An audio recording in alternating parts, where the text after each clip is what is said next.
Breaking news.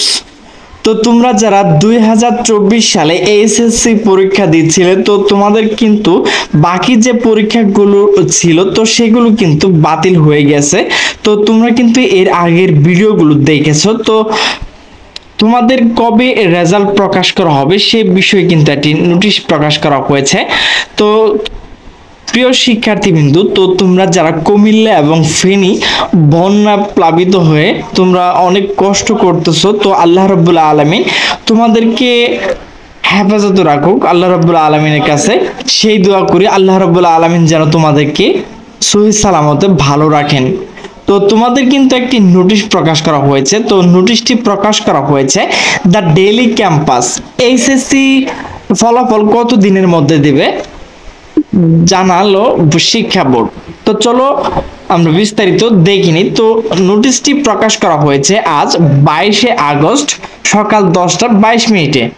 শিক্ষার্থীদের তীব্র আন্দোলনের মুখে এইচএসসি ও সমান পরীক্ষা স্থগিত হওয়ায় পরীক্ষাগুলো বাতিল করা হয়েছে। আগামী 40 দিনের মধ্যে এই পরীক্ষা ফলাফল প্রস্তুত করার প্রকাশ রূপরেখা ঠিক করা হয়েছে বলে জানা গেছে। বুধবার আন্তঃশিক্ষা বোর্ড সমন্বয় বোর্ডের বিশেষ সভায় প্রাথমিকভাবে এই রূপরেখা ঠিক করা হয়েছে। বৈঠকে উপস্থিত একাধিক শিক্ষা বোর্ডের পরীক্ষা নিয়ন্ত্রক বিষয়টি নিশ্চিত করেছেন। বৈঠক সূত্রে জানা গেছে যে বিষয়গুলো পরীক্ষা হয়েছে কিন্তু ব্যবহারিক পরীক্ষা হয়নি। ওই বিষয়গুলো ব্যবহারিক নাম্বার সাবজেক্ট ম্যাপিং মাধ্যমে হতে পারে। আসলে পরীক্ষা নিয়ন্ত্রক ও সিস্টেম অ্যানালিস্টদের প্রস্তাবনা বা তাতে অনুমোদন পাওয়া আগে এই বিষয়ে চূড়ান্ত কিছু বলতে অপারগতা প্রকাশ করেছে শিক্ষা নিয়ন্ত্রকরা। তো তারা বলেছেন 2022 সালে এইচএসসি পরীক্ষার ফলাফল সাবজেক্ট ম্যাপিং মাধ্যমে দেয়া হয়েছিল। 2021 সালে 3টি বিষয় পরীক্ষা নিয়ন্ত্রণ ও অন্যান্য বিষয়গুলো সাবজেক্ট ম্যাপিং করে দেয়া হয়েছিল। তাই আমাদের সামনে 2টি উদাহরণ রয়েছে। সেই অভিজ্ঞতা আলোকে একটি প্রস্তাবনা তৈরি করতে সব পরীক্ষা নিয়ন্ত্রকদেরকে বলা হয়েছে। আমরা তা প্রস্তুত করে জমা দেব।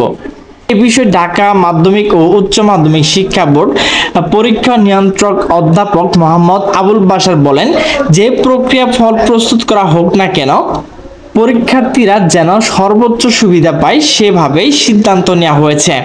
কোনো পরীক্ষার্থী যদি এসএসসিতে নম্বর খারাপ থাকে তবে কিভাবে সাবজেক্ট ম্যাপিং হবে এই বিষয়ে অধ্যাপক আবুল বাশার জানান, এসএসসিতে খারাপ থাকলে জেএসসি ফল বিবেচনা করা হবে।